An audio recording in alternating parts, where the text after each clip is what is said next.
Africa TV, Free Cup Studio Live. 2021 GSL Super Tournament. Welcome back, everybody. It's time to go into the third best of five for tonight, and I think this should be the by far the closest. Would you agree? Yes. I think that Dream Armani is a good match. I think Dream right now, a lot of people are probably thinking, oh, well, I mean, Dream just had a great GSL run. You know, he looked good. He looked strong. He's definitely going to beat Armani. I kind of disagree. Like, Dream is good. He kind of had a little bit of an easier bracket to get as deep as he did, and I think that Armani is like similar in this matchup to the level of Dream. I do feel like Dream is a little bit favored, and I feel like he's going to win like a 3-2-ish, a 3-1-ish, maybe. He has to be a little bit favored here, right? A little bit. He had a very strong performance in GSL. Armani's very good. Dream was a player that in the past we were all excited about seeing where he's going to be because he finished his military service. He was back. Nothing is going to hold him back from competing and trying in StarCraft 2. Armani, though, has been steadily improving, has been showing... He's been pretty good. Excuse me, a lot of innovation with Zerg, and I think overall kind of ironed out the wrinkles in his play. Also, I think more comfortable overall here in our studio. He's gained a lot of experience. He's gotten a couple of seasons where he got pretty darn deep, especially for him, especially that top four. I think it's actually a pretty good match. I think it's pretty close. I think so. If Armani wins, I won't be like overwhelmed with surprise, but I do think Dream is I'd put it 60-40, 65-35, something like that. Yeah, for me, I think it's like a 55-60 for Dream. Yeah, okay. 55-60. That's good. When you say 70-30, I'm like 70-30. That's like, woo, tasteless. Damn, man, you really think Armani sucks. That's funny.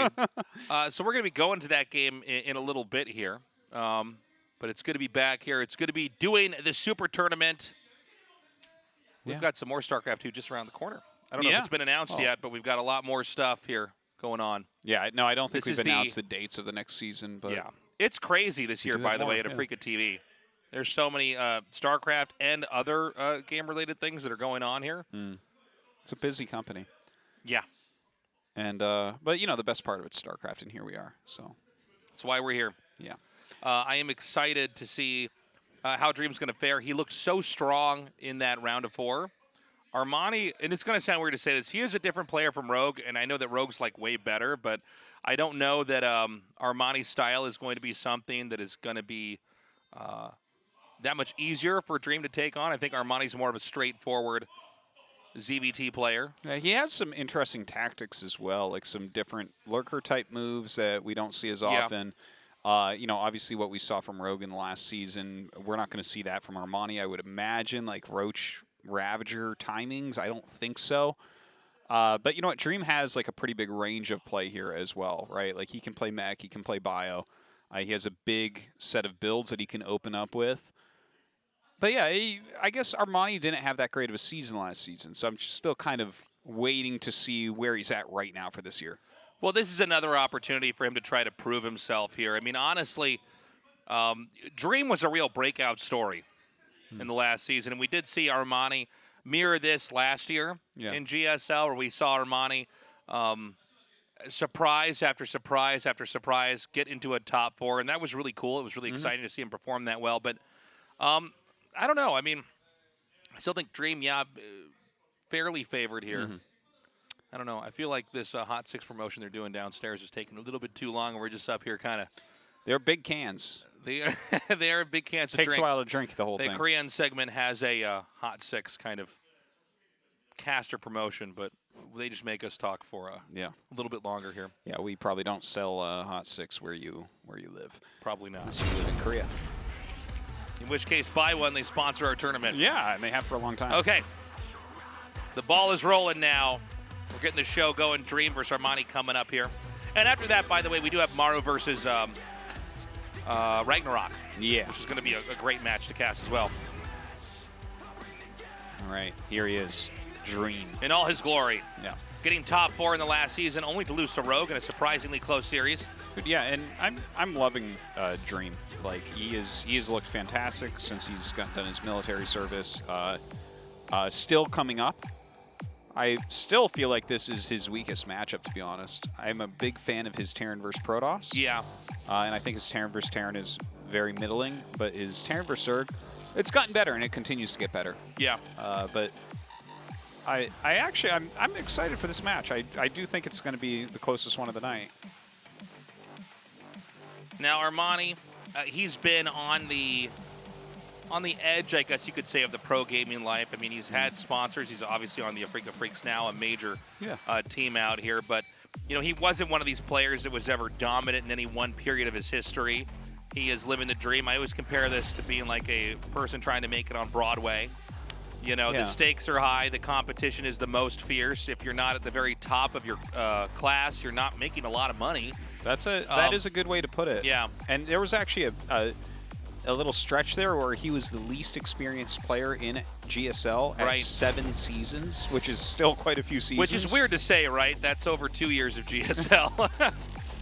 Yeah, it kind of is, isn't it? But at this point, he's done better and better, and I think he's become a solid Zerg. There's not a ton of Zergs in Korea right now at the pro level. No. But he's got his place there. He's an important part of the tournament. We're going to start this out on Blackburn. This is a best of 5 to get one of the last 2 spots in the round of 8 of the Super Tournament. Game starts.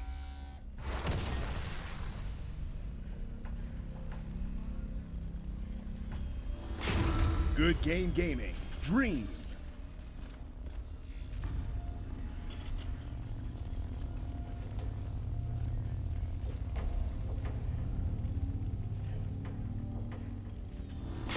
Africa Freaks. Armani.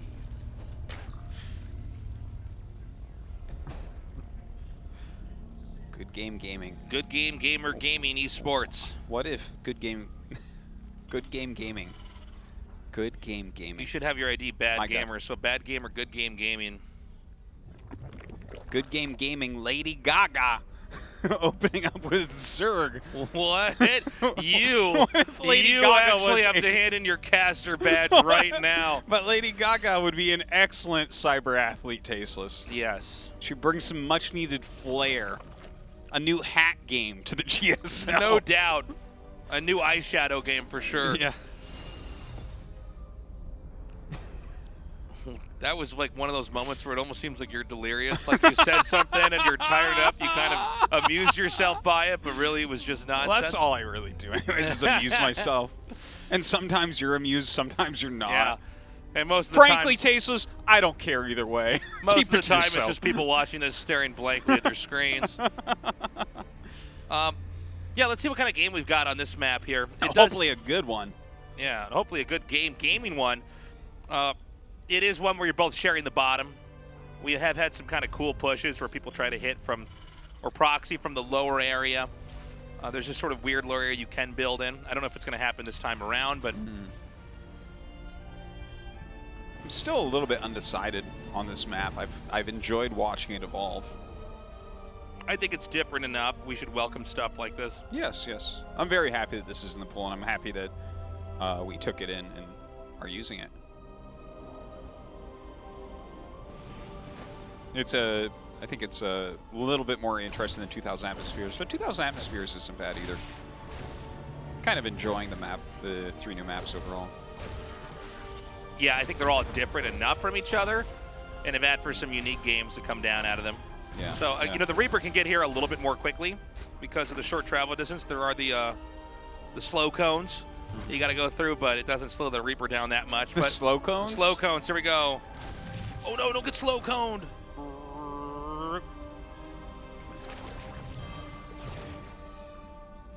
And I think it's going to be a passive start. Yeah. Here at the beginning here. I don't think we're going to see that much. We do have a starport coming up as opposed to a 3rd CC, so maybe like a Hellion drop, could possibly be a Banshee coming out as well. Well, I think the fact that you both spawn at the bottom here does incentivize players to try to come in and hit it, you know, whatever angle they can. It can be tough though with those slow zones, right? It's if you get caught doing that, you can't get those kind of extra hits off on it as it tries to get away. So I don't think we're going to see a lot of Roach Ravager, but that was sort of the note we ended on in Code S. Yeah. And, you know, sometimes when you have a performance like that one where Rogue just blows out and actually crushes in, like, a really one-sided finals. Yeah. We were saying. One side against Maru. I feel like we were very good at jinxing ourselves. And how dare we take what seems to be the most obvious assumption that a Rogue vs. Marno finals will be amazing, maybe the best, and certainly close, and then somehow it doesn't turn out to be the case. But yeah. I do wonder if we're going to have a lot more Roach Ravager play here, or if that was a one-off here. Well, that's an interesting question. Like, we didn't get to witness, you know, what is high-level Terran versus Zerg StarCraft 2 on the Korean ladder looking like right now. We didn't get up the tech tree very much at all. Yeah, and I wonder if maybe Rogue forced that to become more popular. I imagine that he did to some degree because, for instance, we see like a Cloaked Banshee opening here into a third CC, right? So yeah, an opener like this, like if you retain your Banshees, are you really going to attack with Roach Ravager? Like into Banshees? Probably not, right? Like that's...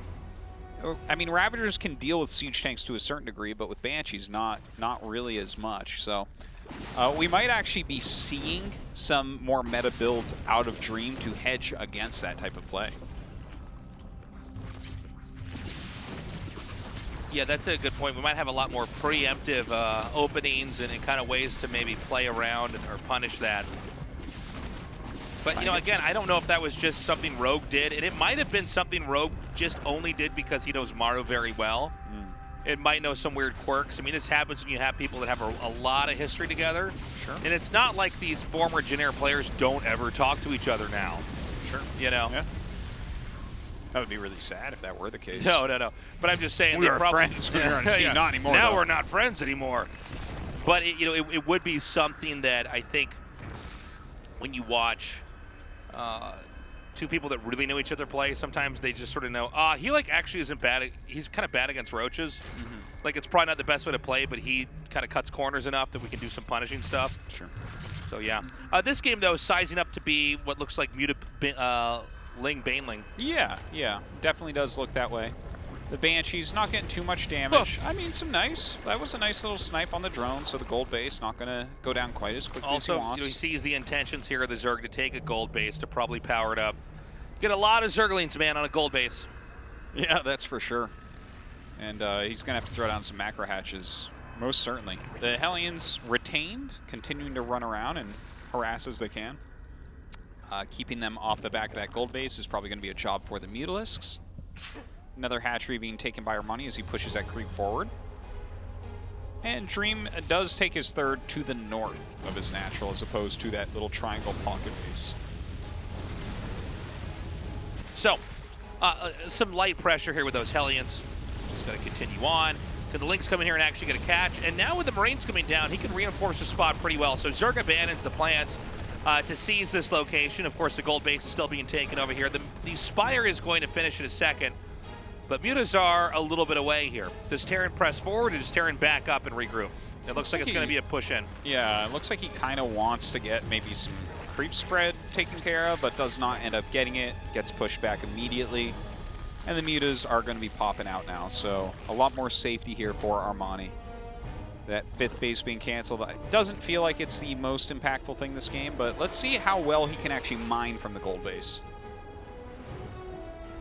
Second factory is actually going up right now as well for sure. Yeah. Cyclone's coming out. It does seem like he wants to put a little bit more pressure on here. You know, Zerg doesn't have to take this. They can take the top right as well. They don't have to expand here. This is a very targetable position here for the Terran. And historically, when you can expand north like that, it gets a little bit tough for Terran to keep cleaning bases. But look at this, the Hellbats absorb some of those. Okay, Dream is really pushing in here. Armani's trying to come back now. These Banes not quite connecting. The Marines too far, though, from the Widow Mine, and instead it's going to be a Muta attack here into the main. Yeah, very nice Muta attack, in fact. The Bio, though, going elsewhere on the map. He did pick them up in the medevac. He's lost a lot of workers, unfortunately. Ling Bane coming down, clearing that out, so thus protecting that gold base. And I think the harass over here on this side of the map is a pretty good idea from Armani, but right now, Dream has basically stopped the growth of that bottom base. The gold base has been taken, but we may see a push up there as well. And now we see Dream coming out with quite a bit more. Now, instead of coming through the bottom location, he can push through the top, and I don't see what's going to stop him from just getting behind these minerals. Maybe he can get a tank over there or something and just slowly hammer away at that hatch. Well, it seems like this should be a big part of the focus of this game right now. Yeah. Is Dream just continually coming up here and trying to deny that mining, because that is the fourth base. So if you're not actually mining from it, it's a much lower economy than you really want in Ling Bane Muta. Okay, gets 6 kills there. He can remake that pretty quick. Lings and Mutas are going to come around here for the counterattack. I think there's just not enough, though, here for the Zerg. It seems like Terran collapses on that and punishes. Meanwhile, that gold hatchery is taking quite a bit of damage. Yeah, he might actually end up losing that now. Oh, Ling Bane coming in, so... He just needs one Marine on the other side to do damage. Oh my god, but Armani throwing everything he has at it right now. Probably wants to bring Queens up to help heal it, but it's getting targeted down! That's 3 base to 3 base. But he's going to lose a lot of medevacs and everything here as well. True, but I think that the follow-up push, it does seem like Armani, he's doing an okay job holding, but the Baneling count isn't that high anymore for the amount of Marines that are being thrown out here. 1-1 finishes, though. That's going to help quite a bit. And truly, all Terran has to do is keep denying 4th and 5th bases over and over again, and you're probably going to get ahead. The counterattack play becomes more difficult with the Mutas as Thors are coming out, and Widow Mines are a threat as well. And honestly, you know, when you have a Terran army this big, it's kind of, ooh, good catch. He is going to be able to pick that off, but you're quite right. This Terran army is looking pretty darn scary. He has the drilling claws. He's making a lot of Thors now as well. And look at that creep spread. It's just not that far out in front of this base. That looks so pushable. I guess the one problem is, like, look at the retreat path. If you have sufficient Banelings, the bio will get pushed back into mostly slow zones. Yeah, that and is then true. the Banelings are really going to connect. But Terran's taken another base of his own. Very important moment here that we've seen Armani, you know, take control of his 2 bases again. And yeah, it's a funny spot, right? I almost wonder if you don't want to push through the slow zones as much as you want to push through the middle and then kind of come down. The top middle, you mean? Yeah, exactly. Yeah, you might be right. We've seen him focusing there, but that might have been just because of the gold base, right? You're going to have to tailor your play somewhat to where they're actually expanding to. I'm surprised that Armani hasn't taken that top right, by the way. Yeah, well, he might be saving that for later on, you know, as the game gets more and more intense. Once you take the top right, that's really not a base Terran can push. Yeah, that one's super safe. It's just literally so far away. The opposite corner of the map is the Terran spawn. So, yeah, I mean, it's very, very hard to ever actually come in there and wipe that out unless you're going to be pushing everything else as well. So he's going to break down some of these rocks. The creep spread looking pretty darn good up and around this gold base right now. So Armani getting himself into a position where he can really counter any pressure that's coming in very quickly.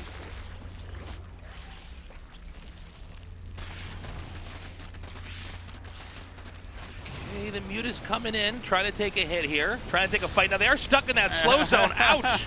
Yeah, taking quite a bit of extra damage. I guess it really goes both ways for that. Yeah. But I think you're right, Artosis, that if you try to retreat through the slow zones, I guess the Banes are slowed down in there as well, but they'll get up to the edge of the army very quickly, right? So the thing is, the first Marines back will slow down the Marines in the front, basically, is what I guess I'm trying to say, right? When you have a big army, you're definitely, it's going to hurt trying to get back through there. Now look at this, the Ling's actually coming in from behind. Oh, a counterattack. I was wondering if he was trying to flank, but here we go now.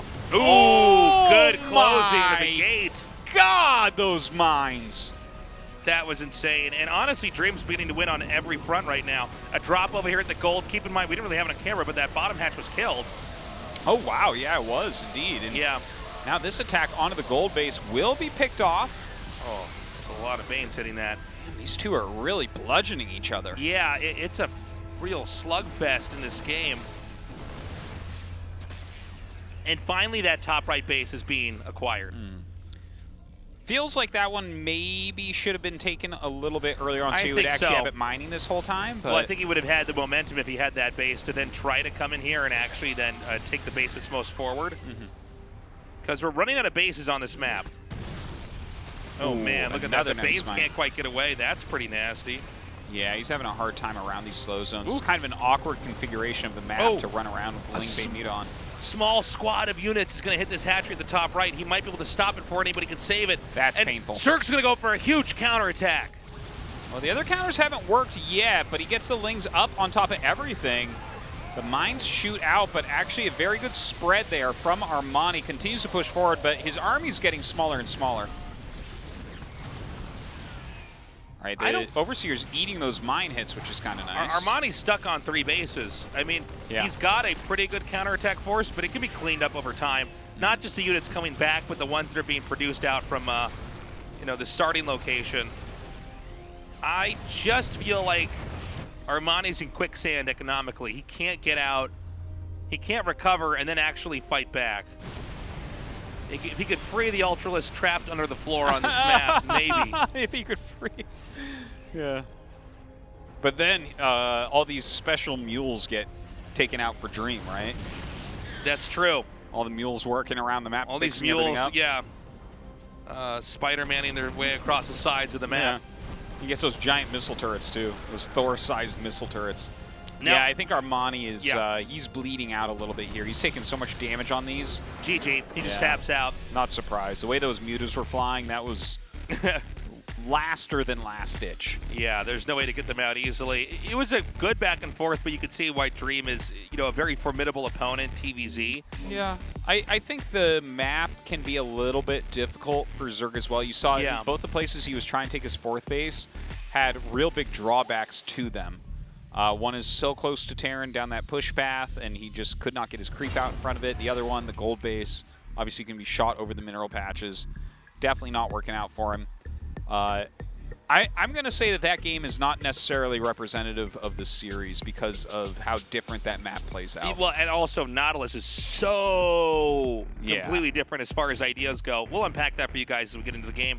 And I think that's starting right now. Again, a best-of-5 Dream with a 1-0 lead. A fight for one of the final 2 spots in the round of 8 of the Super Tournament. Game starts. Good game gaming. Dream.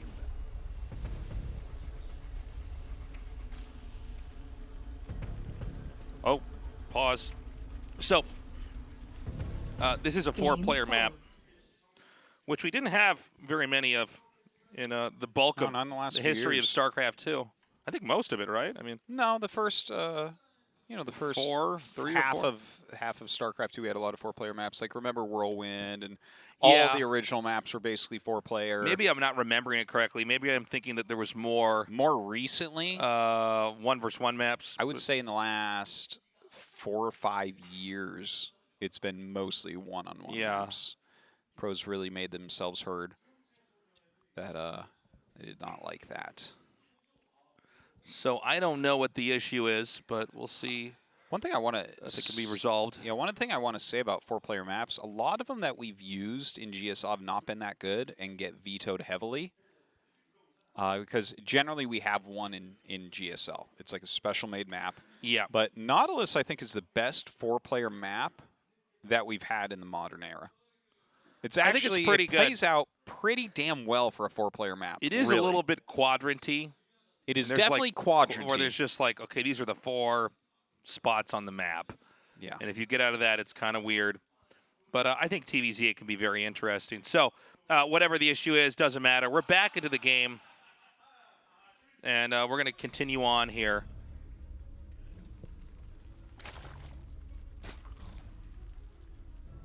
Do we do player intros?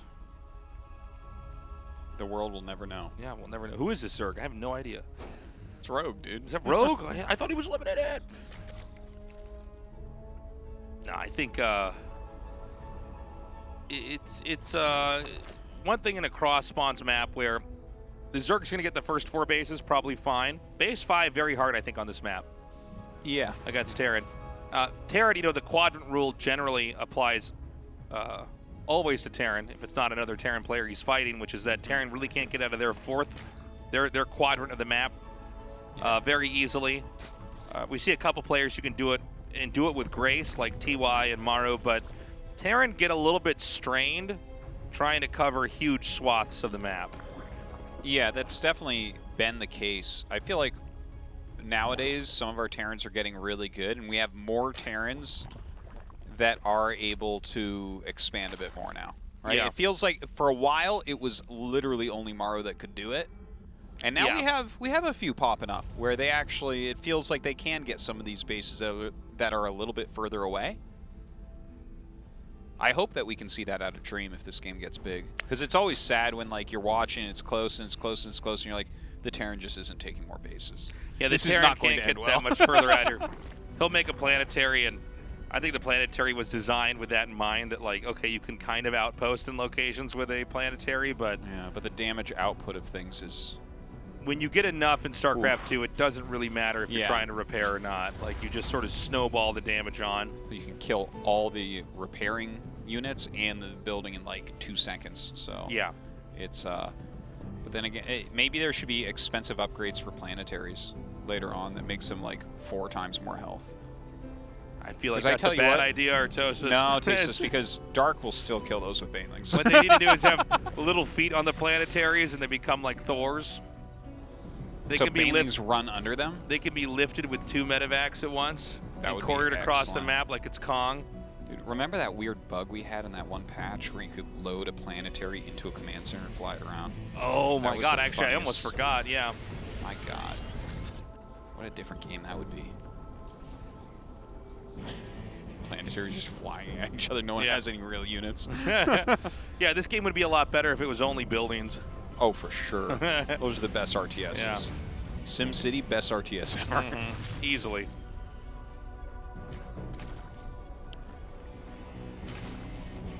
All right, some Hellion play. Does look like he's probably going into Banshee once again. They're cross spawns, but you know, on this map, because of those speed zones in the center, it's, you know, the rush distance isn't that bad. I could see it being even harder in this type of situation to take more than your first 4 bases, though. Yeah, I agree. So this is going to be a quiet start for a little while here. I mean, obviously the layer and the Bane's nest are a little bit quicker, but I don't think anybody's going to really be able to do anything to each other earlier on. That's actually a very quick layer. It is a bit curious, right? Yeah, it looks like it's just a very quick Muta rush. I guess mutas and to just two-hatch expand. Muta. And now, keep in mind, normally cross spots mean you're farther away, but with the little speed zones in here, you can get across the map more quickly. And there's the Spire. So this definitely is a build that has popped up in the last year, a little bit more maybe. That's been pretty darn popular. But more recently, we haven't seen it as much in Korea. Armani was making pretty good use of it, though, in the GSLs that he was doing well in. And I think it's actually, it's kind of a smart move for this map, right? Get your mutas out early and often. Because you are technically quite far from each other, so the mutas are going to be very useful. You can be aggressive with them. You can be active with them and try to punish them in any way they're not defending. And I think that's some way to thwart the Terran who's going to be trying to upgrade and mass expand here. We see that 3rd CC down. The double E-bait just now finishing up. And he'll get a little bit ahead on those upgrades as you generally push off your evolution chambers a bit with these 2-hatch Muta openers. But the Mutas have to do stuff with a build like this, because you are going to be behind 2 upgrades for most of the game. So you need to stay active, you need to get some damage in, keep the Terran back in their base for a little bit. We'll see if you can do that. Viking has done some pretty good work so far this game. Yeah, it's been a little bit of pokes here. I do like the +1 attack upgrade, by the way, on the Spire. Yeah, definitely. That means he's probably going to be really going hard into mutas here. Really trying to get as much damage as possible. There's been some pokes from the Terran, but it's somewhat insignificant. We haven't had any major casualties here on the Zerg side. We see creep tumors going down, for instance. Yeah, it's nice. Just slow it as much as you possibly can. I like the strategy choice here from Armani. I'm curious about counterattacks on this map. It's a pretty open area. You know, a lot of maps are more consisting of a series of valleys, and then, you know, some of those other valleys that could be made blocked off by rocks. But this is not only a very open center, but one that has the opportunity to speed things up as you move through it. So generally, you know, the Zerg against a Terran tends to thrive more on counterattacks.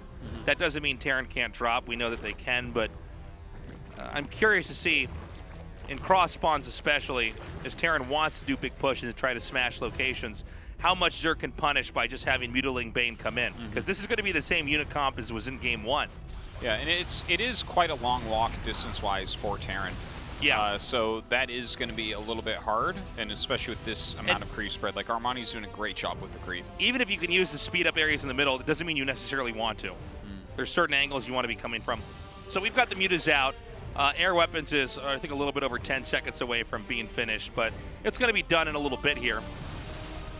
And he's going to finally start finding a way in with these mutas. So far, he's like already lost one. He's taken some damage. He hasn't really put anything out. But here, he's trying to flank him with these mines. I appreciate the effort from Dream, but Armani not going to fall for that one. Flying out immediately.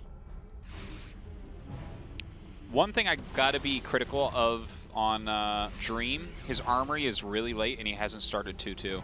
He could have had 2-2 started almost as 1-1 started for Armani, and that's one of your big advantages that you have against 2-hatch muta openers, is their upgrades are really late. Here, Armani gained a lot of upgrading time there. It was definitely just a mistake there from Dream. But without the mutas here to accompany the fight, it's a little bit scary here. The Hellbat's in an extremely optimal position.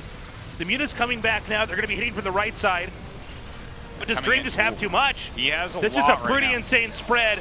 A lot of these Banes aren't even done. All right, the Baneling's rolling in, and he is going to be able to clean this up, which means he'll probably get all the medevacs as well, which is gigantic. A good split there. Ooh, I like that. Yeah, forking them out in different directions. But, you know, Armani responds in kind. Yeah. Hunts each of them down. There are reinforcements coming back in here, but I don't know, man. It might be an overextension here from Dream. He's looking for a good mine hit right now. That is definitely what his focus is on. Yeah, there it is. He gets it. Yeah. Shoots down that last Bane, but as long as Armani plays carefully here and just keeps making his Ling Bane, I think he's going to be all right. Like, that was a lot of units that Dream already ended up losing. The Mutalist count remains reasonably high. 2-2 now started. Armani on those 4 bases, and the creep spread is really, really awesome. So, I mean, I feel like Terran should expand here, but Zerg's already continuing to grow. He is getting a 3rd CC. You know, the Thors and the the mines can burrow more quickly, that's all very handy in taking some of these fights. You know, it's a little bit down to just Marine splits before that, and then there's a point in time where, you know, there's too much creep, there's too many Banes, and it doesn't matter how far you spread it, you just lose everything. But, you know, Dream extremely good at mustering a force after losing one. He looks like he wants to create a threat from the northern part of the center, but in reality, the south is being taken. And although there's not creep connected to 6 o'clock, where he's taking a 5th base, there's creep over in the area where you'd want to push through. Yeah, that's true. So in a way, he's almost ahead of himself here in defending that location.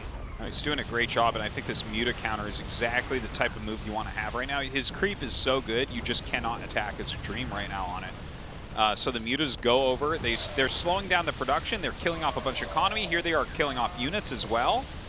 Great usage of these Mutas. He's slowing Dream so much. It feels like such an uphill battle for Dream right now. I feel like Dream is just getting swamped in this game. I mean, right now there's such an income here. 5 bases versus about to be 4 here for Dream. But honestly, I feel like tempo-wise, this is such in Armani's favor that Dream's going to be defending for a little bit before he can actually come out and attack. 2-2 is about to finish here. We haven't had 3-3 start for Dream, so once again, falling behind on his upgrade advantage that he had earlier on. There's so many Banes, dude. Yeah, this is looking like I like this game a lot for Armani right now. Dream's not dead. He has his 4th base up. He's got... Look at this. Yeah, this is scary. This is pretty disgusting right now. Oh my God. Jeez. Now, those Banes were not connecting optimally, but we keep more and more Banes keep coming onto the screen. Yeah, okay, honestly, not the worst thing in the world there for Dream. Yeah, a lot of the Banelings actually ended up killing like single Thors and stuff, so it was as cost inefficient as Armani could have done with that great splash unit. Yeah. But look at the mini-map. Look at that creep spread. It's insane. You literally can't attack him as long, and like, if you can't attack him, he's got 86 drones, which means he can just continually make Ling Bane. How many screens of space would you have to push through to even get to any of these bases? That's a good question. Like 3 or 4, the closest one, 1, 2, like three screens. Yeah. So you need like 3 scans and the time for all that to go back, and nothing else to be happening during that time. It's kind of wild.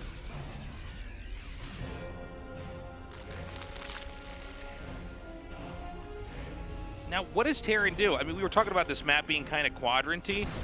I don't feel like Terran has any easy way to get out here, and the sheer number of mutas is insane. Yeah. Well, I think you need, like, maybe even another factory of Widow Mine production. I think Widow Mines are important to spread around a little bit. Because, like, you need Armani to not be able to run around and attack wherever he wants at any given second. Because we see Dream right now, he's adding another command center. He definitely needs to do that. He definitely does need more bases. But if Armani can do what he likes, you're done. But this type of army is really susceptible to splash damage. So I feel like... Yeah, that's true. I really feel like we want to see the Widow Mine production boost up. We see he's starting to make 3 at a time now, which it's a start. You realize that Zerg has vision of pretty much the entire map except for where the Terran base is. Yeah, and he already knows where the Terran base is. Yeah. He memorized it when he scouted doesn't. It's one of the few things he can retain in his mind while doing all these other things. No, but I mean, there's no way to drop and out-position them. There's overlords where there isn't creep. Just look at the amount of Ling Bane. It is insane. But that was a good engage for Dream. Now we say that, but 50 Lings on the production tab instantaneously for Armani. Now he's going to go ahead and counter with these mutas right now. Great usage of the 20 mutas. He's got +2 attack on them, so they are really just... Oh man, if he could get this eBay here, getting armor is going to be... I mean, that might make it, oddly enough, unwinnable to try to come across the map now. If you don't have that level 3. Well, luckily you didn't get the attack, at least, right? Yeah. In the meantime, the Bane's going to go do what Banes do. Blow up on stuff. Yeah. Oh, he could actually go... Oh, no, there's mines in there. Ooh, that's the type of trap right there. You're like, oh, that's only 2 turrets. He's got an overseer there, though. Yeah. He decides otherwise. I think it's better he goes back and, you know, sets up the right army to end the game. All right, it looks like at least one base going to be denied here. Oh, there's Lings coming, but I think you're right. I think he can't. No, no, he saves it.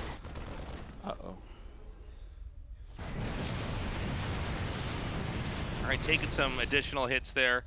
Zerg's about to reach into the bottom right spawn and the top left spawn.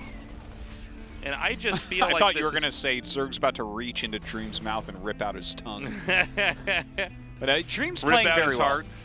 Dream's retaining a max. He's got +3 attack, very important. He's continuing to pump out mines. I'd love to see the actual unit tab here. Yeah, Dream's army is right now. really good. We do have a lot of ultras joining the fray, which is, you know, a great follow-up here. Is 3-3 and chitinous plating finish. Another big fight here in the middle. Dream's going to try to push through. And he needs to get the creep down first to try to hold that. Oh my God, this is such an insane attack here by the Zerg. Widow Mine's not burrowed though. Just sort of running through this, to be honest, but... Yeah, the spreading of Dream is really magnificent. Dream is insane. He is playing a beautiful game here. He's going to get that upper left base. Now, Zerg's been on 5 bases for a while. I know that now he has 7, but the 5 bases, the 5 bases are going to be mining out more quickly is what I'm trying to get at. The game's been going on for a while. He takes out that one at the upper left. Can he get the one at the bottom right? Maybe. It's only 7 bases, Stasis, so don't worry about it. It's fine. 85 drones, no problem. No NP. A nice little Ling counterattack there, buying some time. More Ultras continue to join the army here, making it way more beefy. Oh, what's happening here? Oh, he's been spotted, so he just wants to get out. You're not going to be able to fight that. It's an uphill fight here for Dream, but it's not over yet. The issue, though, for Terran is that Terran's going to mine out before Zerg does. Yeah, well, he's taken 12. If yeah, he but can I mean, take another one up there, that. he's making a command center in the top left, isn't he? No. Oh, what is that? I think Oh, it's that's something just they the put on graphic of the map. Yeah. That's a neutral race. People don't realize that we actually commentate off of comically small screens. Yeah, we're commentating this off of a Game Gear. So yeah, people occasionally are like, how did you not know that? I'm like, well, you just be surprised what our setup is. You would. It's slightly bigger than an iPad. We've had a couple people come up here and, guest cast. They look at this, they go, really? And I go, I wonder why sometimes we see things wrong on the minimap. This is why. Zerg's going to try to get this with Mutas up here at 12. Oof. Oh, man. That is a scary army right there. That is a planetary buster if I've ever seen one. Yeah. Now he's going to have the Banes and the Ultras go on the planetary. He just needs to blow this up and stop mining. He can run away again. And that's a great move from Armani. Runs back onto creep. The mutas are absolutely everywhere. I think we're in the very end of this game. Dream is fighting, but unless Dream can win like a major fight here and push in somewhere, I don't think he can recover. I think even here, I think that Armani should have enough. Yeah, there's going to be something here that could take a fight. Oh my God! With the amount of Marauders and mines being added in, Maroros. These Maroros are just destroying the army. Okay, maybe he makes a little bit more and they can come back out. The problem is the mutas are still doing damage. Yeah, his economy is gone. Dream is having a hard time mining anything right now. Okay, looks like he might be able to get this base. Maybe some links coming over. It looks like he'll clean them up though. 5 more ultras being made. His mines pop out and Burrow don't really get the greatest connections. So he's going to kill this hatch. Yep. He can pick up and run away. Now, hold on. I don't know what's at 6, but that should be mining out. The problem is, again, if Terran was mining comfortably, I would say Terran might actually swing this game. Yeah, if he had 2 bases mining, I'd call this for him at this point, but he has almost nothing mining right now. The very heavy Marauder composition is starting to really do some work. These Marauders do an impressive job clicking underneath these medevacs to kill that Ultra. And another attack into this base. Used to be a planetary, now it's just a floated CC. Yeah, this is over. Zerg's won. Very impressive game here by Armani. By Dream as well, to be honest. Yeah, no, I think Dream put up a real fight. I think this comes down a lot to the map when you look at it. Or maybe the fact that Armani took such control of it so quickly. Well, they were cross spawns as well, which I think can help out a little bit, even though we do have those speed zones in the center. The creep spread was phenomenal. I think his choice of 2-hatch Muta was a great choice here. And the thing is, he stayed on Ling Bane long enough. He took great engagements, went into Ultras for that extra muscly finish. And yeah, there you have it. GG. Series tied up 1-1. Yeah, great endgame there by Armani. Very that well really done. exhibits why creep spread is so powerful. Yeah. Shaking his head. Well, that was harder than it should have been. Yeah, I think Eating his lips. Oh, that is so hard.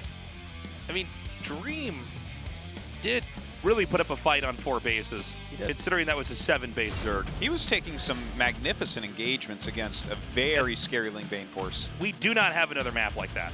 So that's going to be it for a game that looks roughly like that. Romanticide is going to be map number 3 here, which will break up the tie. Dream versus Armani right now. Again, we were saying this might be the closest match of the night, and so far it's looking to be just the case. Yeah. It's quite a nice series so far, honestly. Dream getting top 4 in the last season of Codes. Armani getting top 4 a couple seasons ago. Now they're fighting to get into the top 8. How do you like that, Artosis? Damn, tasteless. Numbers. What you do there before these Good games? game. Dream.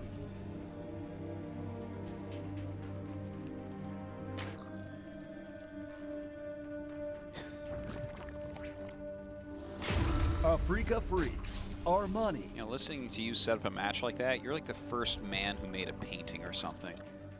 I was hoping you were going to say really I was the first elephant that made a painting, but thank you. The first elephant that made a painting. I love that. He's going to proxy. Well, he's going to proxy against gas pool. Uh-oh. So this is going to be an interesting one. And the Overlord's going to spot the proxy. This is very good for Armani. Does he pull away in time? If you see the Overlord. Oh, wait. No, I don't know how. Oh, yeah, no. The Barracks did not see the Overlord. That was a good whip around. Yeah. Well, Armani, like, I mean, obviously you're not going to be able to bunker rush his hatchery because it doesn't exist. You can still stutter step Marines. Yes. But I do think this gives an edge to the Zerg. Oh, for I think anytime you see the proxy, you have time to think and prep. Yeah, the combination of going for pooling gas and seeing the proxies, it's like, oh, okay. You're not going to lose this. Now, there's a gas coming. There are Marines making. Speedlings just beat Marines outright, if you have enough of them. Now, I don't know the right sequencing on something like this. I mean, is there merit in running around and going right into the main? You can see how the build works. You have SCVs to mine through the patches. Now, he's bunker rushing. He doesn't know yet that there is no hatchery. He's going to get up there and be like, oh, there's a hatchery that started much later. Yeah, and he sees these lings coming now. This might not be a very long game. Yeah. Good scouting with the Overlord, though. Now, keep in mind, these are slowlings. Speed just around the corner. Yeah, it looks like he's going to try to continue to put on pressure. Like, if he can... You might be thinking something like, oh, if we can force a lot of lings here, that can be nice. The ling counterattack, though, is heartbreaking because it's going to be forever before Hellions out. Yeah, he's also broken off the right number of lings to cause a threat here. The Marines are actually going to come back home. I don't know if they can be intercepted or not. He's waiting for them in a bush. Oh, man. He knows. The writing in this story. Look at this. I think it's probably fine. It's not. Yeah, good kill. All the Marines in this game are gone. And I'm not sure. What is the play? Do you go for Banes and blow this up? I guess not. No, I think you can just play a macro game from here. You're just in an advantage. I guess you don't need to end it, right? That's not really the issue that you're dealing with. I think Armani's macro play is fine. It's good enough. He's going to have an advantage. There's going to be like a Hellion come out and, you know, what do? You make one Hellion sit in your base and then make a reactor? Like, this is not fun for the Terran player. Everything is going wrong. He's losing a ton of minerals here. You can see the barracks have now been lifted off. He's not building two more. He's floating two from back home. And the Zerg's taking to third base. And, I mean, everything in an RTS, it's always, you know, the butterfly effect, right? This happened that caused this, that then allowed for something like this to occur. And it's one of the reasons why, even though I think a lot of times we envision bunker rushes as, you know, this kind of cheesy, cheap way to take a game off somebody, you see what happens when it backfires. This is honestly just an easy game here for the Zerg. You've denied their attack. Their production is now in transit to come back home to build. In the main, there's not even a second command center done. Yeah. And so Zerg is now going to double expand before this command center can even land on the ground. And even if this command center lands on the ground, Terran doesn't know what's going on in this game. I mean, there could be a bunch of lings out here ready to attack, and he doesn't know that. Yeah. And so he's playing from behind. He's playing in the dark, and he's probably going to lose this. I mean, we'll have to see how the two players decide to take the game from here, but there's not a lot of really difficult choices here for Armani, whereas for Dream, there's everything is hard. Yeah, he's kind of guessing at every single thing. He's got to make up lost ground, so he does things like adds their command center, pretty common. In gets a ling, it sees absolutely everything. So you're not going to be tricked. Once he scouts all this too, right? He had just made a Roach Warren, which looks to be a safety Roach Warren, because as soon as he got the scout off, 10 drones, 2 queens. Bam. Just pure dronage. Because he knows that there's just not that much out here. Now the Banshee and the Hellions can try to come out and do some harass, but we need to see how much they can actually kill, and also if this just gets shut down by Armani. Still, though, I'd say, you know, because he was scouted and the rush was botched, I still think this isn't, you know, I think Dream's doing a good job, to say the least. Yeah, yeah. I mean, I can't say too much against him here. It's like everything has gone wrong for him so far this game. The layer coming up, it does look like it's going to be a Spire build once again. Family Nest on the way.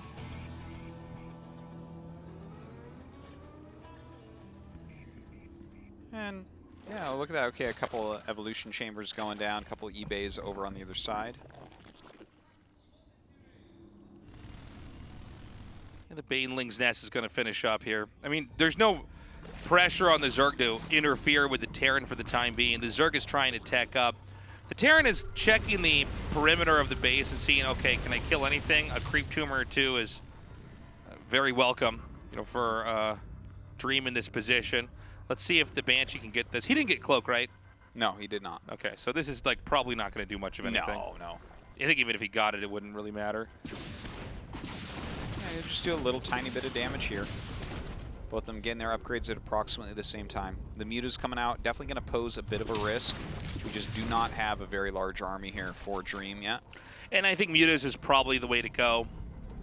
Control drops, punish weaker areas on the map, and probably allow for a fourth base. I mean, because Terran's behind, Terran can't really defend and also counterattack. And so I think Mutas just allow you to basically take control of the game and play the game you want to play. We've already seen Armani's Muta movement is quite nice. Mutement. It's Mutement. He's going to mute all the Terran threats with those. This is a much slower kind of, I don't want to say dull game, but it's all because of what happened at the start, right? I mean, Armani says, all right, let's tech up, make stuff. Yeah, Armani is just trying to secure his advantage. Yeah. One of the ways things can go wrong is when you get ahead and you're like, well, I'll just kill him with this unit, and then it doesn't work, and you're like, oh, now they're ahead. Yeah. But here he's crossing all his T's, dotting all his I's, and it's just like Dream is just playing from a little bit of a deficit, and that gets really hard when your opponent has everything that they want. Yeah. So already 6 SCVs killed, now 7. Armani up here on 70 workers, adding a fourth base. Quite a few Marines walking out, but 1-1 going to be finishing on both sides.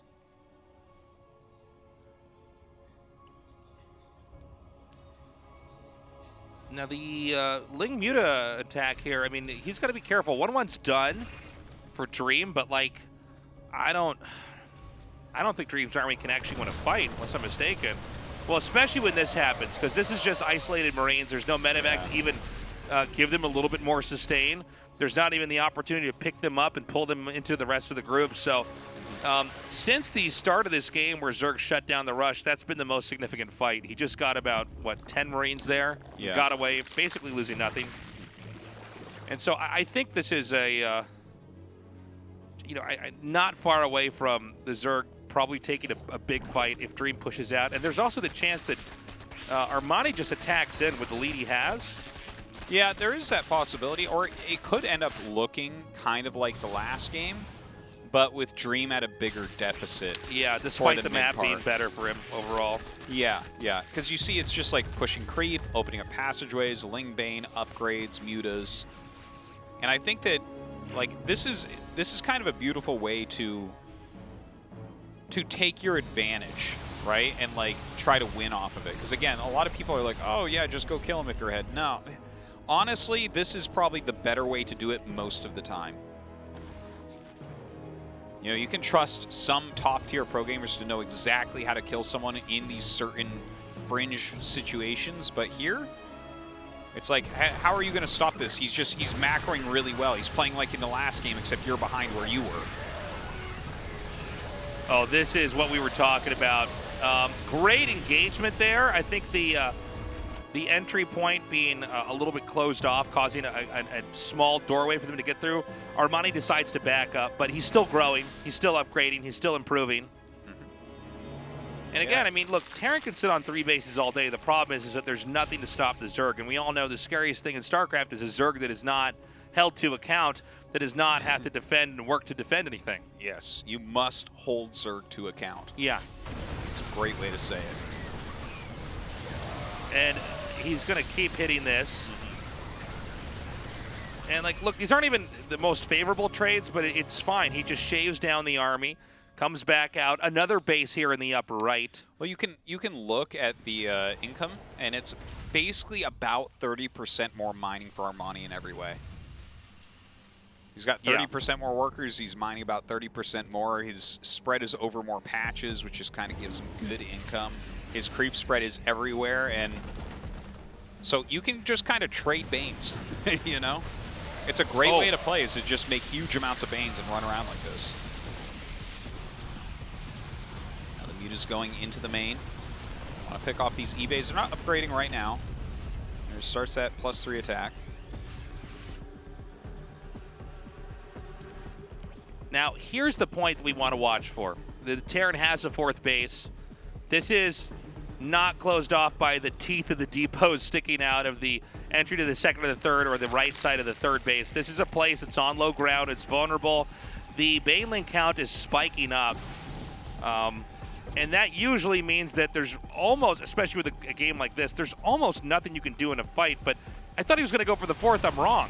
He's actually just going to try to chip his way through the caged-off entry point with the depots and just actually go for it. Now, this is still not a terrible angle for Terran. Yeah, and he's spreading as best he can, but the amount of Banelings is absolutely absurd. Oh my God. Honestly, that was a good hold from Terran, considering. Yeah, that was a little bit weird. I mean, I was just mentioning a second ago that there's a very realistic possibility of him just completely crushing the 4th base, but instead he chose to attack in a honestly more difficult angle to get in. And that means that Terran traded a little bit more effectively. It doesn't mean Armani's behind, but he's not as ahead as he was before the attack in some level. Yeah, I would tend to agree with that. He's remaking now the Banes, the Mutas, the Lings. 3-3 is about halfway done on both sides, and Chitinous Plating coming up. So eventually we are going to see him go back into those Ultras. And keep in mind, the most scary part about this for Terran is not the first Baneling Mutaling attack when he's maxed out. It's the fact that you can rinse and repeat. The fact that Zerg can mass produce in an entire army in a couple seconds, can take all the gas from all the Lings that have hatched and turn them all into Banelings as long as they can afford it. Where Terran, even though they can produce very quickly out of so many barracks and factories and starports, they cannot necessarily match the tempo that Zerg has with massing up Banes sometimes.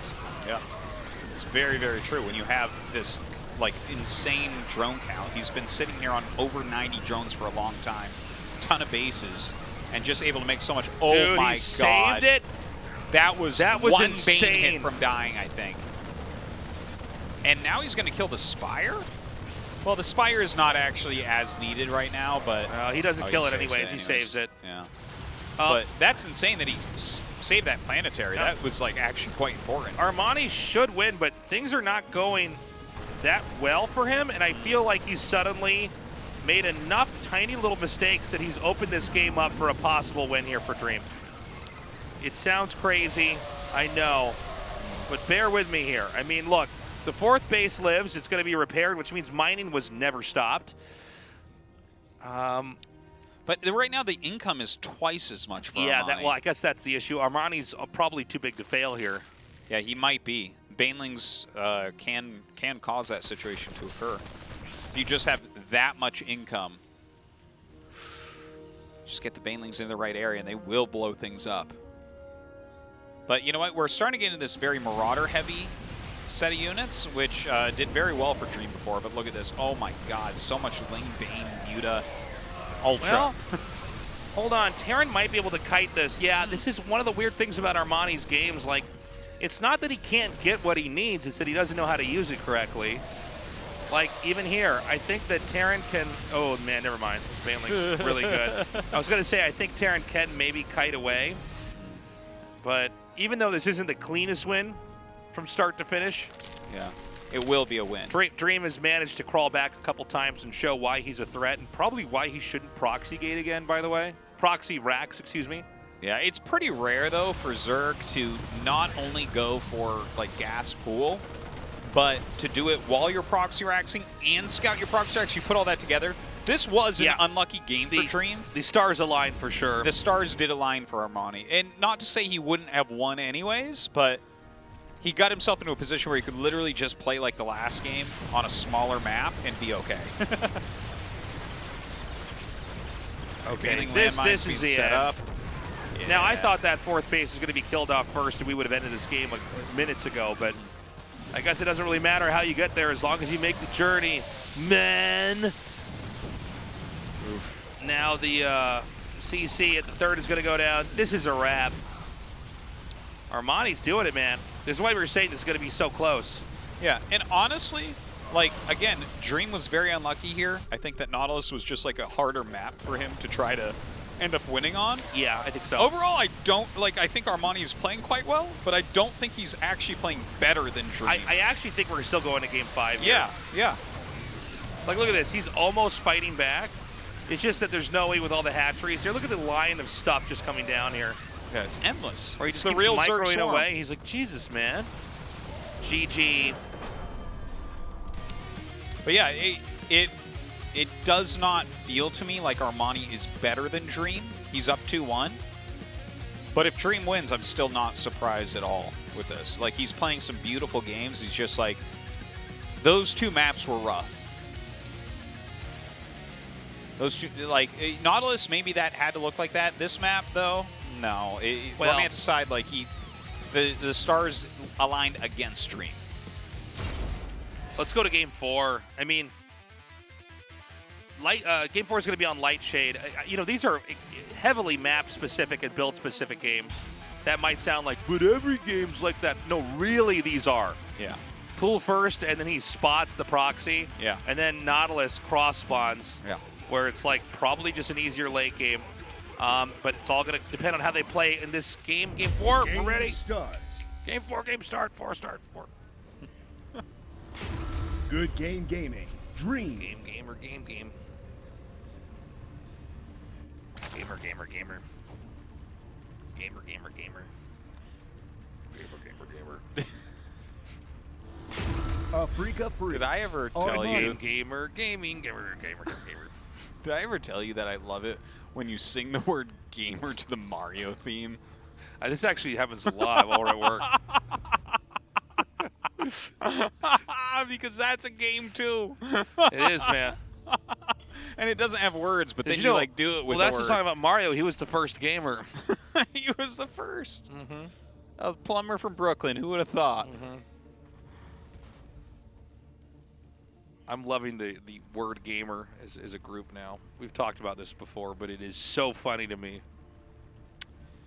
Well, gamers are just people who haven't taken it to the next level to be cyber athletes, is what I think. They're not even cyber athletes. It's like, you're probably throwing the old pigskin, aren't you? Yeah. You athlete. You're not even a good gamer. Gamer. What do we have here? Nothing out of the ordinary. No gas yet for Armani. Oh, there it is. Okay. Never mind. Standard stuff. Look at the Overlord scouting. It's like he's actually kind of trying to check any possible proxy. Mm-hmm. I'm not surprised, by the way, that Dream's not doing anything of the sort. Yeah, honestly, looking at the games, I think he can just win straight-up macro games against Armani. Will he?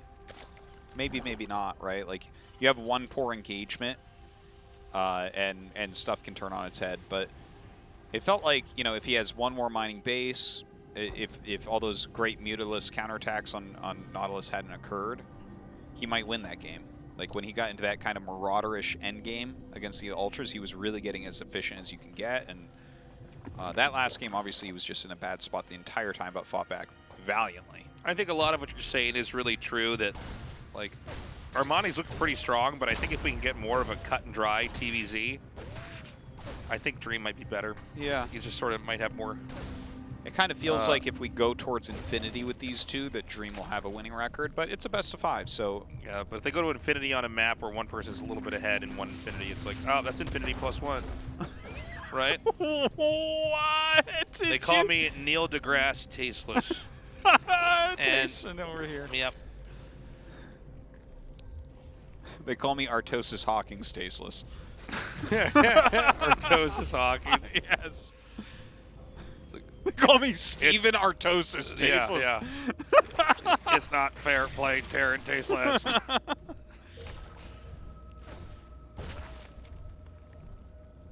So we're going to wait and see how this game really develops. Things are not looking extraordinary right now. I mean, Zerg's growing out. The Reaper is being annoying. The Hellions are going to come in and try to start to kill creep tumors. Sometimes they dive in on drones, not always. Looks like a reasonably quick layer here once again. Cloaked Banshee coming up. I think it's going to be Muta again for Armani. Like, if it's not broke, don't fix it. And then just the Banshee opener. Like, this is pretty darn safe, you know? Yeah. We do see people get punished occasionally when they go into, like, Reactored Hellions, and then the third CC, obviously those Roach builds from Rogue were really punishing. But with a build like this, like, nothing's going to kill you early. You're going to get to your late game. That's for sure. Like, you'd have to be really caught off guard by, like, a Nidus or something when all your units are across the map.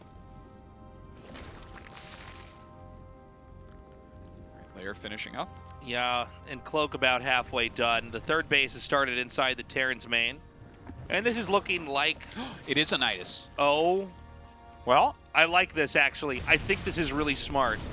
okay. I mean, Dream probably confident to show, you know, a standard TVZ, but there's a Marine looking. Yeah. And that's the most important thing here, because, again, I feel like if he sees the Nidus, I don't mean scouts it there, but, like, even sees it pop in his main, I think he'll be all right. Like, he's going Banshee Hellion, right? He's making Marines right now. Let's see if he can put an end to this. Doing a little bit of harass. Here comes the Nidus Taste. This is about to start. Oh, he scans. Oh, that's a huge scan. That's a huge scan right there. I don't think it's going to work now. Look at this. He's going to fry all these Zerglings as well. Okay, here it comes. Yeah, with a Banshee there, not going to happen. I don't think so. And he's only making Lings and Queens. Yeah, Get just him GG's. out! Look at that. Look at that. That was a wonderful scan. Dream said, Dream sniffed that out. Hardcore. Dream said, "Is this your card?" And it was the Nidus card. And he's like, "What? What deck is that?" You have a Nidus card and a 52 number card deck? I mean, what are we even doing here? He just wrote Nidus on the Joker card because that's what he made Armani look like there. All right. I don't blame Armani for getting a little bit greedy there, but what do you know? Dream got greedy in the game before, punished. Same thing for Armani. Yeah. I mean, sometimes you're just going to get a free win with a Nidus like that, but yeah, I think the scan was really amazing because it's like he was running around with his Hellion so much, then he flew the Banshee into the main, and it seemed like it's like he got the notion in his head. Sometimes when you're playing StarCraft at a high level, you're like moving your units around and they're moving their units around, and something just is off. Something telegraphs that moment. Pattern. You're like, something's going on here. Yeah, it seems almost like he's trying to hide something, or he doesn't want to commit too much onto me. And he scanned it and he saw it, and that is knowing more than half the battle. Yeah. G.I. Joe was wrong. He's like, it's knowing half the battle. I'm like, what's the whole battle? In that situation, it's Mr. the whole Joe entire battle. Yeah. of G.I. Yeah. And then you just kill it and you win the game. Yeah. Easy peasy. So we're going to go to game 5 now. I can't remember the map, though. Atmospheres, 2,000 atmospheres. Atmospheres Lee? Let me just read it on the screen in front of me. Plus WCS Game Heart. Yes. Now, Atmospheres With Lee plus a gear WCS symbol Game to Heart next to is... Game Heart. Yeah, look at that. Add AI. So we're going to get ready to go into that game. Ooh, I'm kind of excited. Last time we saw Dream here, if I recall correctly, he went for a BC opening into mech. Now, will he do it this time? I don't know. Well, it's super prepped because he used it against Rogue, so he might, yeah. I think he will. Okay, let's find out. The game's loaded up. Dream vs. Armani, the final match to find out who moves on in the Super Tournament. Game starts.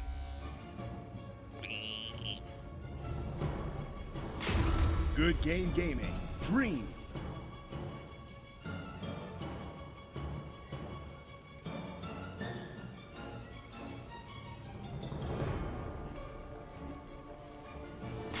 A freak of freaks. Armani.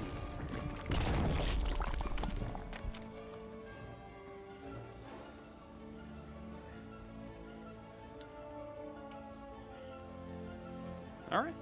I hope it's BC Mech. That would be a flavorful change.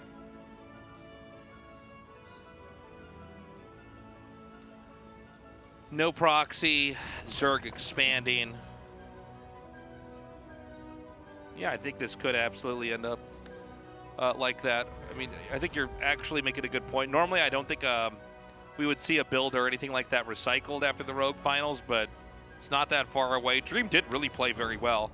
Yeah. This goes to show you how good Armani actually is too. That he's going neck and neck here with Dream. Yeah. But also, I think it's a good map because of that dead airspace behind the main and natural. It's just like a great place to put your BCs, and very annoying for anyone to deal with. And he hasn't used any alternate builds like that. Like, he has been going Hellion Banshee basically every single game, except for the double proxy racks, into which he actually went Hellion Banshee anyways. Yeah, he went back to it after all. Yeah, so you can actually make a build that looks very similar, but it's a BC instead of a Banshee. What do you say about that one, Tasteless? Oh, Artozas, that's a good question. What do I say to that one? So the world is What do wondering. I say that has not been said? So let's see if it's just going to be Mutaling Bane here. I think you can deal with battle cruisers with mutas.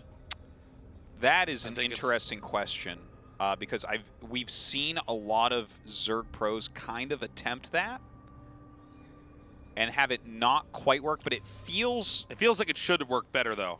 Yeah, it feels very hard to do correctly, but like it might work because I mean, no one wants to make corruptors against Terran, you know? No. It's not like Protoss where you can just go over and kill stuff with the corruptors. Yeah. Against Terran, they're like, oh, no, Well, all of our stuff shoots up. You might be able to do something, but it's probably not going to work out as nicely.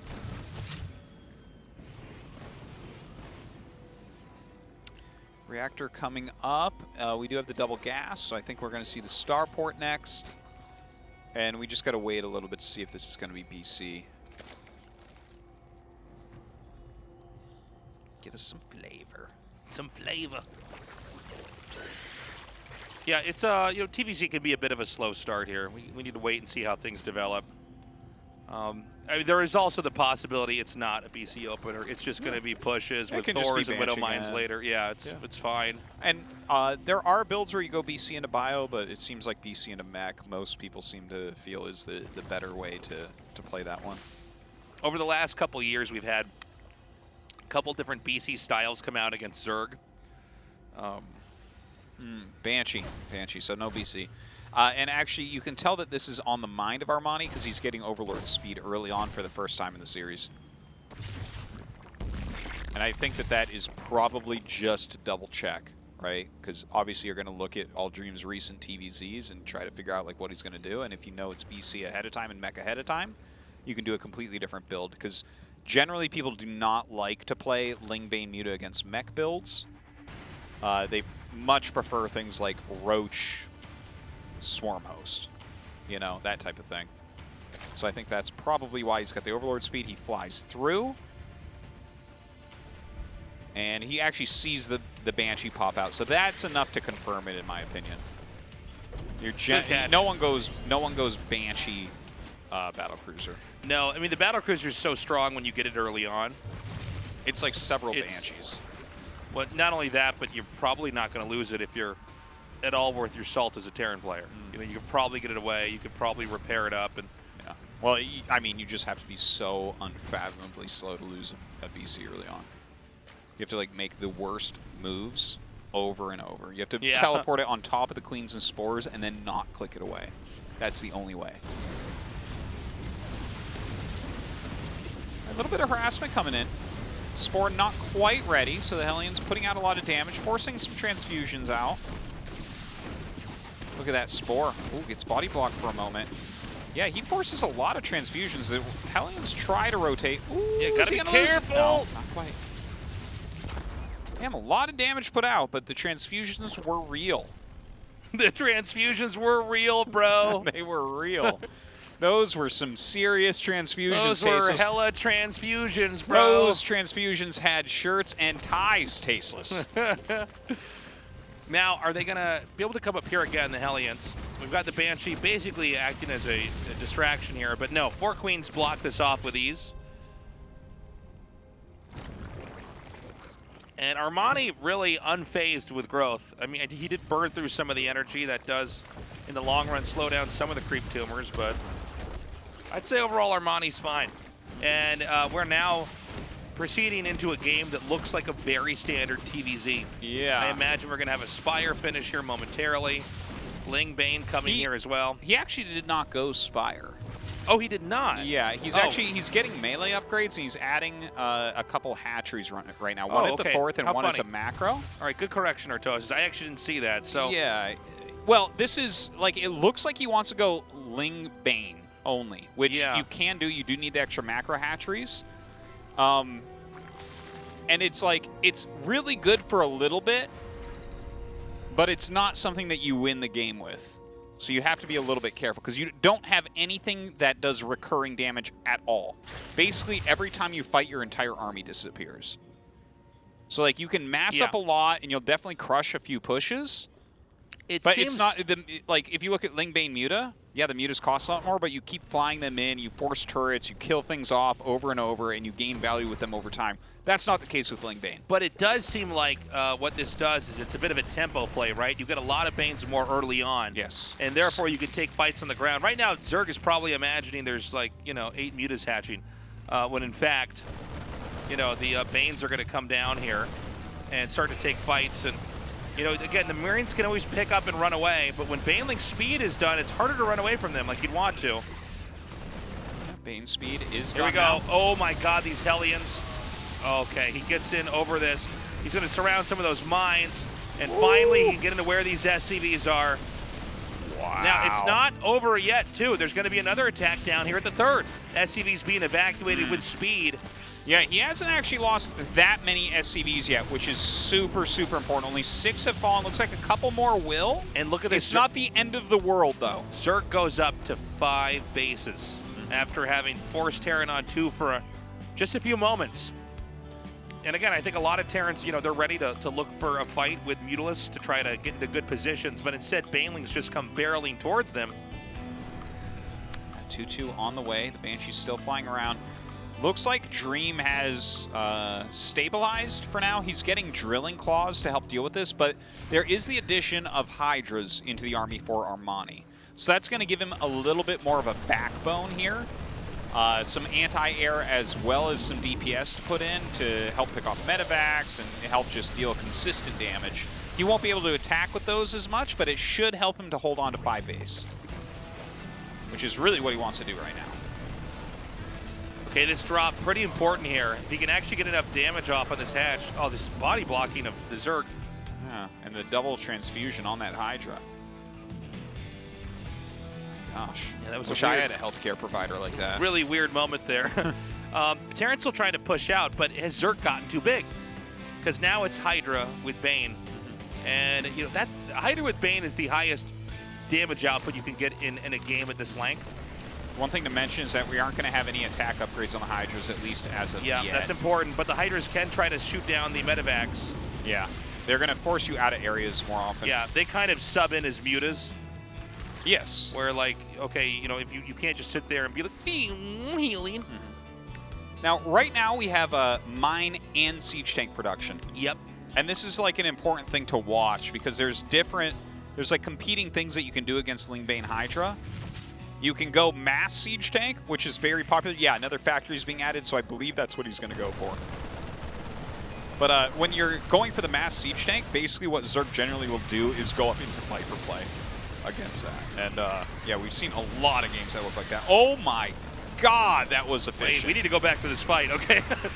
Now it's just Hydras. If they can get the tank, I think the Banes are going to be a threat. Banes are actually connecting on the tanks, though. Well, the Bio will wreck the Hydras. It will destroy it. Way stronger. I think Dream suddenly has won this game. It seems like Armani, some of the mistakes that were making it so he couldn't quite close a lot of these games out that he was winning have now allowed Dream to maybe get into a winnable position because Dream is winning on so many fronts, it's insane. He's definitely doing a lot of damage, but Armani has kept 70 workers alive. Yeah. He's got his 2-2. There's a push coming here from the south, though. Yeah. Over towards the 3 o'clock spot, and that's what I'm most interested in. Okay, he's gonna lose the 12 o'clock base. So we're down to 4 base for Armani. Definitely Dream has done a lot here. He got rid of Medivacs. All right, see that? We almost got hit with Hydra bodies there. It's gross. Ew. Hive is on the way now. Like, I like the position for Dream, but I don't think Armani is 100% out yet. Like, when you're playing with this type of composition, Terran can take poor fights. But I think that's true. I think if we see Dream just consistently produce and continue to add on these siege tanks, we see a second tech lab being made, so I believe that's going to be on a factory, and we should see a good amount of tanks fielded. Yeah, I mean, I think that Dream should be able to win this game, but when Vipers get in, it looks like he's going to go Lurker as well with that, which is great with Vipers. We'll see what that longer-term play looks like for Armani, because he generally does tend to be a little bit more aggressive in the late game, and a lot of the time what you want to see with Viper Lurker-type compositions is a more drawn-out game. Terran is getting so big. I don't know. I mean, you can counterattack with these armies here as Zerg, but, you know, this is a game where he kind of skipped, well, he did skip the Mutatech, right? So it's kind of a weird thing where they can both push each other and try to counter the other push as well. Zerg, I think, does have enough of a spread. Maybe Terran can't push anywhere easily, especially this bottom right location. Well, we're looking at this top location now, but there's a bottom right location that's happening as well. Yeah, just kind of drawing attention over here. Pushing in with this army. Oh, those Banshees going to get picked off very quickly. Oh, one lives somehow. Continuing to push forward. This is a tough one. Doesn't have many Banes here. It's upgrading some Lurkers, but doesn't have that ready either. Oh god, losing this hatchery. I feel like that was maybe the back-breaking move right there. Like, already he was well ahead, but he just shoved Armani over a cliff. Yeah. Armani's economy is really hurt now. It's right when he's going to be able to squeeze out these Lurkers. He has to keep all of these Lurkers alive and well, but really there's 2 points of weakness for Armani. There's the 12 o'clock spot, and he will retake the 3 o'clock spot here too. If he tries to expand further to the upper left, he's going to be hitting 2 locations at once. Or I should say the 2 locations are basically the same. He can hit them both at the same time with the push, is what I'm trying to say. Here comes Terran now with the push. The siege tanks must be respected. The Zerg turns around. Widow Mines can be burrowed up here in the front. The siege tanks can fill in as we're seeing here now. Yeah, lots of Lurkers here. The Vipers are going to be coming over. He has at least a couple right now, I believe, and more being made. Yeah, there's 2. So that's 4 abducts. That's 4 tanks he can get rid of. Counterattack here is being answered by the infantry pretty well. Looks like he harpooned some of those tanks, and it's going to be a couple more here to continue on. Yeah, and see, he just gives up. This is where you can really come back with cost efficiency with Zerg in the late game. Viper Lurker, definitely one of the most cost-efficient combos in the entire game. And you know, he just harpooned 4 tanks and stopped that push and saves the base. Now he's retaking that other base in the bottom right, that 5th. Does Terran want to just abandon tanks here? Whenever I see this happen, I'm always kind of scratching my head. I think what you do here is you can add some Vikings, but I think Ghosts are good. Right? You get you get your enhanced shockwaves so you can hit the MPs, and also you have the snipes, right? So like there's a couple different ways you can deal with the incoming Vipers. It's definitely a back and forth. You're going to lose units. Nidus Worm is coming. Ooh, this I like is smart. it. I like it. It's gone unremarked on by us in this game, but in the very lower left, above the Terran's main, is an Overlord. Oh, that's right. It's been there the whole time. I almost thought about bringing it up when there was nothing else to say, and I thought, nah. But it's here. Leave it for later. Leave it. I'm saving that one to look smart later. And so, let's watch. I mean, this is a big attack here. I don't know if the Terran can even hold this position. Oh but my god. Well, double planetary. Throws on some great blinding clouds. Baneling's rolling in right now. Repairs the planetaries. Yeah. Looks like he's going to be fine. And this is exactly what I was talking about with Armani. He's very aggressive in the late game. He could have grinded like a lot more value, and then he runs up with all of his Lurkers and burrows next to double planetary. I don't know why he did that as a Nidus finishes. That's how he plays. That's That's honestly how he plays. It's just so weird. It's like, well, oh no, the Nidus is inadvertently scouted. He's like, oh, that's something to watch out for. Yeah, this goes back to that thing I talk about a lot. Like, the reason why a lot of players are good is also why they're bad. You know, like, Armani does those moves in the late game, and sometimes it wins it for him, and sometimes it loses it for him. And he is way down in supply now. It's a lot harder. He has a lot of lurkers he's got to rebuild. He's got his lurlers in there, Artosis. Ooh, this? Oh, get Oh, he wrecked. just gets it. Okay. He went all Dr. Pimple Popper on that Nidus, man. I didn't know you knew about that. Now, where is Zerg expanding? Upper left, which is, I mean, I guess the only spot Terran doesn't have forces ready to fight, but I don't know, man. It looks like it's an easy game here for Dream. Zerg has to really make a big win. I think there was a lot of important moments that happened here, but honestly, when the Nidus finishes and you fight 2 planetaries with tanks and the rest of, you know, the Terran forces there, Yeah. this is a great way to get behind. It's a great way to get behind. It's a great way to get behind. He's definitely behind again. But once again, there might still be a chance here. Like, let's see. Okay, throwing down the blinding clouds, trying to run up with the lurkers. Ooh, he's just going to get wiped, I think. Great blinding clouds overall, but yeah, GG. 3 Gs even. And a well-deserved victory for Dream. It was hotly contested. I think that was our best match of the night so far. I enjoyed it quite a bit. It was a great match. That was a great match. So Dream goes on. Definitely Armani making him work for it. We did see Armani is a really powerful late game player, but does not have the best decision making with the army that he gets. He's so aggro in the late game. Like, Viper Lurker, you can actually grind Terrans down forever with that. Yeah, you don't yeah. have to attack. And every time I see him get to that comp, he'll defend for a minute, and then he's like, you know what I'm going to go do? I'm going to go pop every planetary on the map. And it's like, well, that didn't work. Dream, a good game gaming advances to round of 8. Congratulations. Thank you.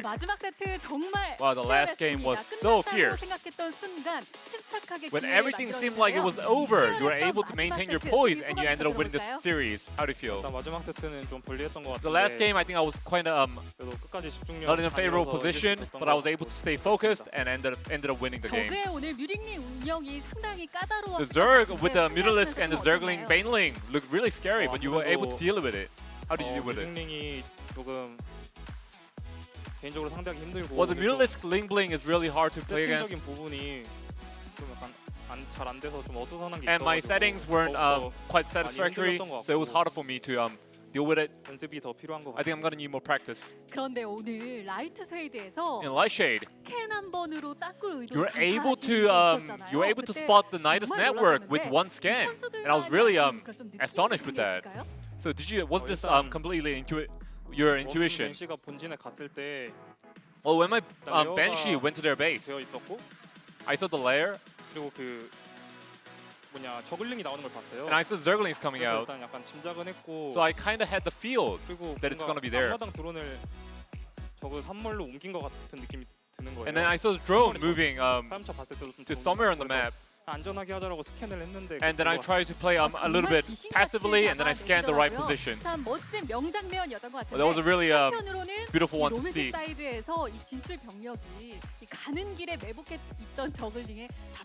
Romanticide, your army was caught out by the Zerglings that were borrowed.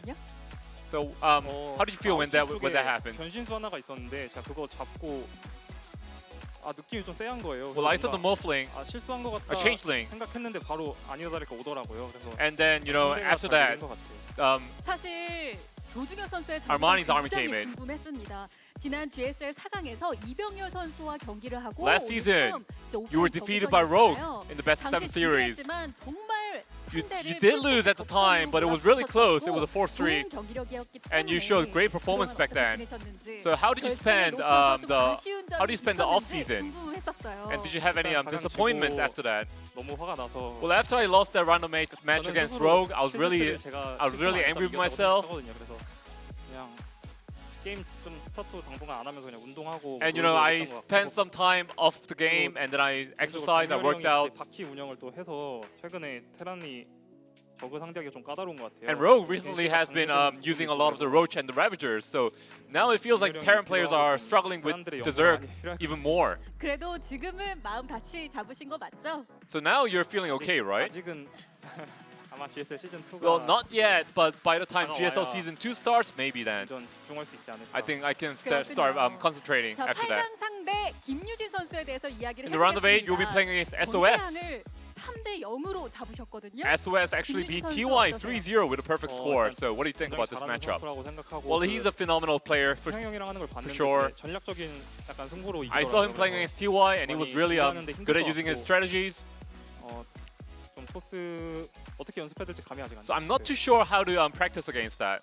감이 안 잡힌다. 네. 네, 지금은 이렇게 이야기를 하시지만 경기력 저희가 기대를 So 하고 we'll look forward to how you play against SOS Dream. 한마디까지 들어볼게요. So anything you want to say before you go? 저희 이번 경기 준비하면서 While preparing for the Super Tournament, SLT라는 이제 팀에서 중국 팀에서 이제 많이 도와줘서 그분한테 고맙고 a Chinese team called SNet helped me a lot. 자체적으로 좀 새로운 연습 방식으로 연습을 했는데 And our team has been implementing new ways to practice. And I think that was really instrumental to my win today. 8강도 열심히 준비하겠습니다. So in the round of 8, I'm going to try my 알겠습니다. best 8강 to 진출 win. 축하드립니다. Once again, congratulations, Dream. Thank you. 네, 이렇게 8강 진출자 도중혁 선수 만나봤는데요. 다음 경기는 16강 마지막 경기가 되겠습니다. Guys, we're not done yet. Don't go away. Up next, it's Maru vs. RagnaroK, the final of best of 5 in the round of 16.